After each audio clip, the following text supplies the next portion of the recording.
Thanksgiving is next Thursday, but it's been difficult to feel thankful in the last few weeks.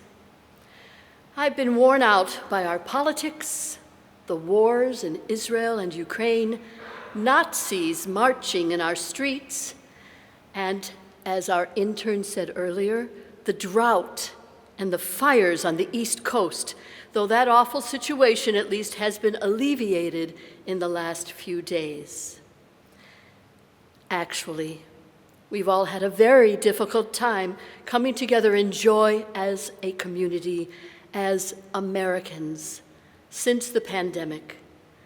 For a while, it looked as though bringing back optimism and excitement was possible, but that was not to be. Families are broken apart, many even banishing family members and friends from celebrating Thanksgiving together. So, how do we open ourselves to comfort, to the beauty in our world, and acceptance of each other? By seeing and experiencing the divine in each of us. God means many things to many people. Did you know that there are 102 different names for God and counting? Take a look at your handout or your screen. This list of God's names comes from Rabbi Jeffrey Serkman, who teaches God concepts to his teenage confirmation class every year. Looking through all these titles, some of my favorites are the Compassionate One, Peace, Avinu Malkeinu. Look through this list of God's names. Which ones resonate with your own conception of the divine? Who would you call upon when you're in distress? One name that is not on this list is just love. Thinking of God as an all-encompassing, enveloping love is a comfort to me, and the cornerstone of my favorite Jewish philosopher's theology. Martin Buber believed that we experience God when we deeply connect with one another. If we are receptive to the relationship, God eventually comes to us in response to our welcome. God is in the connection. But we must be open-hearted to the experience to have this sacred encounter. In this week's Torah portion, as Rabbi Davidson read earlier, Rebekah and Isaac have that instant connection. The love between them is so powerful that Rebekah actually falls off her camel. You can't work for or plan for this linkage to happen for sincerely seeing another person. But when it does, you are blessed with the brightness of the bond. And of course, when this link is formed, we want to stay in that magical state as long as possible. Achat Sha'alti is a text from Psalm 27 that we read in preparation for the High Holy Days.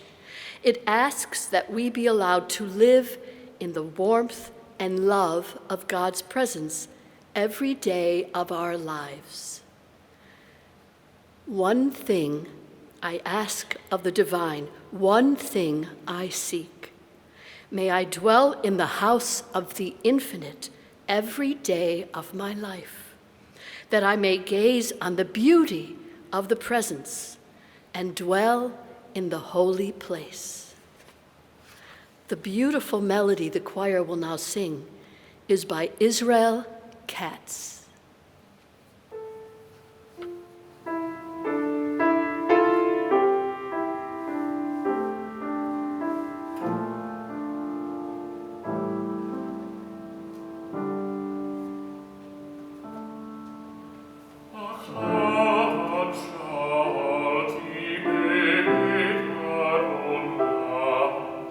O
there is Buber's theory of the blessing of human connection, so often unexpected, that is actually a sacred encounter.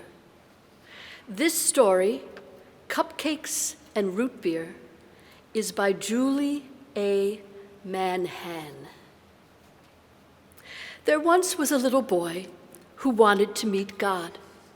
He knew it was a long trip to where God lived, so he packed his suitcase with cupcakes and several cans of root beer and started on his journey. When he had gone about 3 blocks, he saw an elderly woman. She was sitting on a park bench watching the pigeons. The boy sat down next to her and opened his suitcase. He was about to take a drink from his root beer when he noticed the lady looked hungry, so he offered her a cupcake. She gratefully accepted and smiled at him. Her smile was so wonderful that he wanted to see it again, so he offered a root beer as well. Once again, she smiled at him. The boy was delighted. They sat there all afternoon, eating and smiling, without saying a word. As it began to grow dark, the boy realized how tired he was and wanted to go home. He got up to leave, but before he had gone no more than a few steps, he turned around and ran back to the old woman, giving her a big hug. She gave him her biggest smile ever.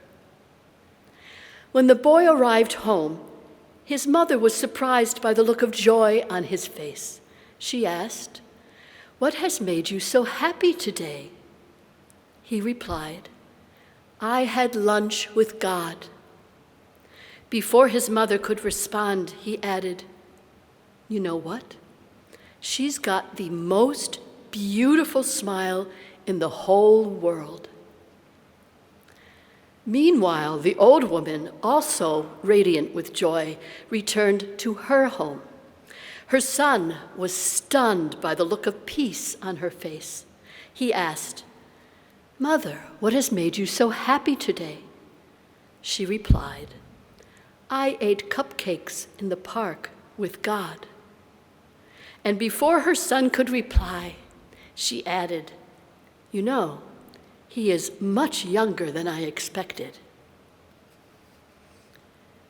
Too often, we underestimate the power of a touch, a smile, a kind word, a listening ear, an honest compliment, or the smallest act of caring, all of which have the potential to turn a life around.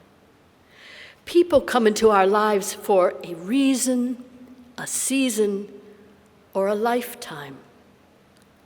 Take no one for granted and embrace all equally with joy. This lovely story is a reminder that kindness, caring, and love bring us to God. We can see God in all those around us through our compassion, our empathy, and our open hearts, meeting together in harmony. Ki Elecha is from the Jewish liturgical poem Anim Zemirot, which is often recited on Shabbat and Jewish holidays. The text is one of love and longing for God. I sing hymns and compose songs because my soul longs for you. My soul desired the protective shade of your hand to know all your majesty and your mystery. Whenever I speak of your glory, my heart yearns after your love. And so I speak about your glories and honor your name in love songs.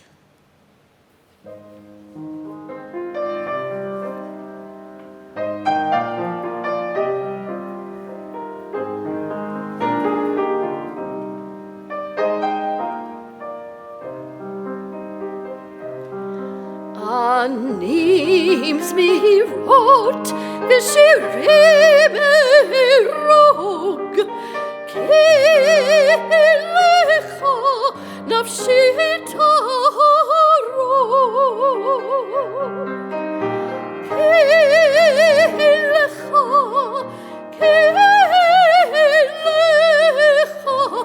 ki lecha nafshi tarog nafshi chamta b'tzel yadecha latat korsodecha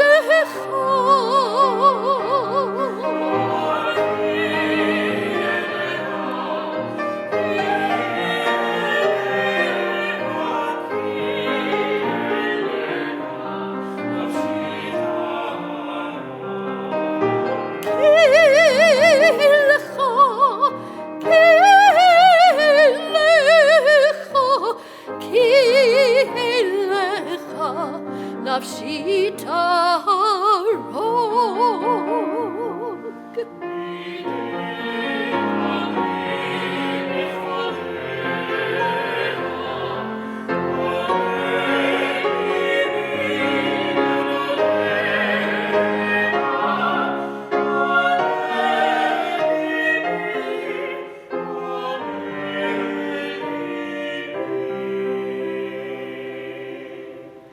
al kein adaber bechad nechmadot b'shimcha achaber b'shirei yedidot